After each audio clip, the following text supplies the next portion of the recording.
Welcome back. In a moment, we'll examine research into the medical uses of marijuana. But first, here are some other stories to keep an eye on. The British Supreme Court has ruled that Prime Minister Theresa May must seek approval from Parliament before the country's formal exit from the EU begins. The decision is not expected to hinder the government's deadline to trigger Article 50 by the end of March. Birth rates in China have risen to their highest level in 16 years. The increase follows a relaxation of the country's strict one-child policy. Last year, of more than 17 million births, almost 50% had an older sibling. And Bernie Ecclestone's 40-year reign as the Formula One CEO has come to an end. US giant Liberty Media has finalised its $8 billion takeover of the sport. 86-year-old Ecclestone is widely recognised as being instrumental in transforming the sport into a billion-dollar business. Well, back now to our discussion about the legalisation of cannabis. While very few countries have made it legal for personal use on any large scale, many more now allow it for medical purposes. The first country to legalise marijuana for medicinal purposes was Canada back in 2001. Since then, it's grown to more than 25 countries around the world, from North America to Australia. Cannabis extracts are used to treat chronic pain, nausea, insomnia and movement disorders associated with diseases such as cancer and Parkinson's. The main active ingredient is known as THC. It leads to an increase in the brain chemical dopamine and helps with pain relief. Researchers are looking at another component called CBD to see if it can help treat epilepsy.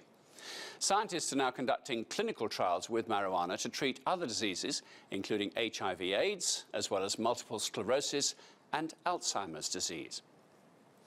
Well, to discuss that further, I'm joined in the studio by Laia Sorug, who is the science and health reporter at the International Business Times, and still with us is Henry Fisher from the policy director and editor at Volkswagen. Thank you for being with us. Now, this medical research is fascinating in that it's inconclusive. There are as many advocates as there are detractors. How do we as citizens pick our way through it?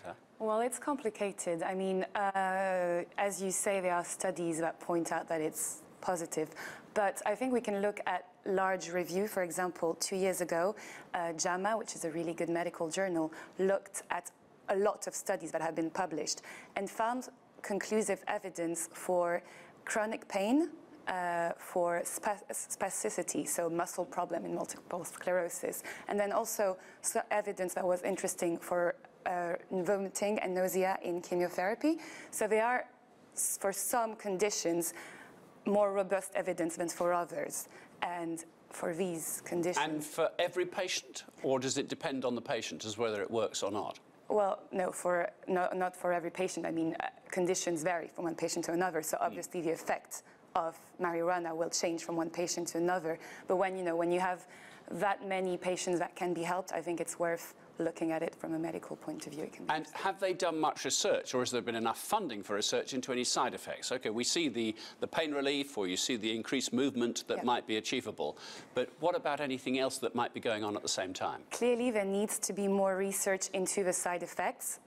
What we can say is when we look at the research that has been done, the side effects for these patients are minimal. So it's only a small number of patients that will have side effects, and that can include a range. So for example, there's been trials for epilepsy, you've mentioned epilepsy, in children.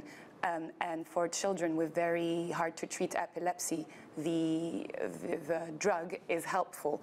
But for a number of them, there are a number of side effects, such as sleepiness, such as fatigue, such as gastrointestinal problems. Yes.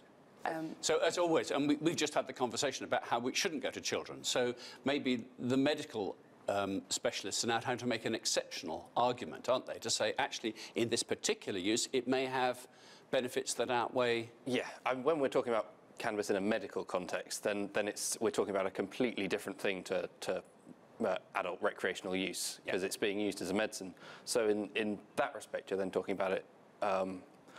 you're talking about it being used for a completely different purpose. In this case, essentially, the thing that people look for in recreational use, the high, is, in this case, an unwanted side effect.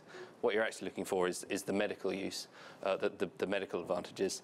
And it's here where, I mean, we've also got to consider that for these conditions, they don't exist in a vacuum. So these patients are also potentially being prescribed other drugs that may or may not work, that may or may not have severe side effects. I mean, when you look at chemotherapy, for example, so one of the clearest indications of where cannabis can be incredibly useful is with nausea in chemotherapy. So essentially there you're talking about cannabis being used to combat one of the severest side effects from one of the most unpleasant drugs that you can be given as someone suffering from cancer. But the corollary to that is in even ameliorating the effects of the cancer drugs, you may be doing further harm. Or do you think the medical science is now convinced that in applying that at the moment to chemotherapy patients, for instance, they're not doing them any further harm? I think the evidence very much heavily weights on the side of the fact that the help that you're giving these patients, and that's both outweighs any negative disadvantages. Yeah, exactly. Because under these medical conditions, the drugs are administered as a doctor would to a patient. It's not simply a matter of getting hold of a... I think especially when you talk about cancer, it outweighs the problems that cancer patients have, you know. So there are a number of risks to... So the people that are against usually say, you know, there's a risk of psychosis or a risk of schizophrenia, there's a risk of cognitive decline. But when you look at cancer patients, these are all theoretical risks. When you're in pain, when you have vomiting, nausea, the drug helps, you know, and these risks are secondary, I think. Well, you mentioned the psychosis and the schizophrenia linkage, and that, I know, has been applied to the recreational use conversation we were having earlier. But if that's going to be a consequence of medicinal applications, we should be concerned about that, can we? The problem is, learned doctors seem to present papers on both sides of the argument. Who are we supposed to believe? The relative risks of schizophrenia in this case is far smaller than the relative risks of the actual condition that this person is suffering from. So that's your view, or do you think that's backed up by medical evidence? That's the view of the literature. That's the it is backed up by research.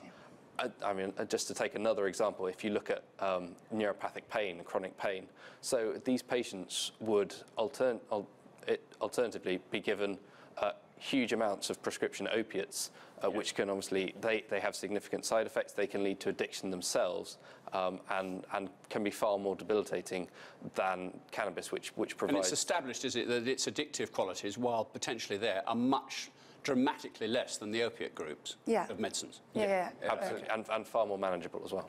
Okay.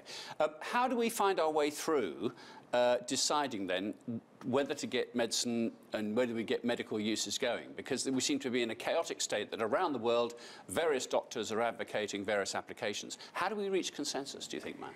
I think we need more clinical trials. The ones we have now are interesting, but we need bigger clinical trials. We need more patients. We need more conditions to be tested. So that's a given. Now, when we look at very positive individual cases, when we look at trials, I think it's fair to say that for some people it can help.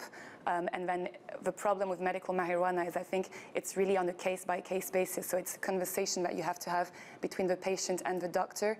You have to look at the symptoms of a person, whether other drugs that you've tried haven't helped, and decide really on a individual basis. But as we have heard, Henry, getting actually the funding for clinical trials and so on, when the legislation around this whole area is unclear or itself a bit of a mess, is a problem. This is one of the biggest challenges, and I think this is actually one of the areas of policy which needs to change most urgently, because what we're doing by restricting research into cannabis, by leaving cannabis in Schedule 1, is you're simply just restricting medical research, and that's not good for anyone. Okay, we'll have to leave the conversation and come back and revisit this. Laia Sorug and Henry Fisher, thank you both very much indeed. Thank you. We end with our Insight Bite. This is a little something that we feel you should know. And we're talking about researchers at Harvard University in the United States and their latest development, a potential life-saving robotic sleeve that will provide much-needed support to those people who are suffering from heart failure. Now, this is still in the early stages of development, but 2 sets of silicone will be placed onto the organ surgically. As the device expands and contracts, it's expected to replicate the action of healthy heart muscle. When inflated with pressurized air, it can help boost the amount of blood being pumped to the heart. The landmark development in heart treatment is likely to transform the lives of millions of patients around the world. And that's all from me for now. I'm Martin Stanford. That was Insight.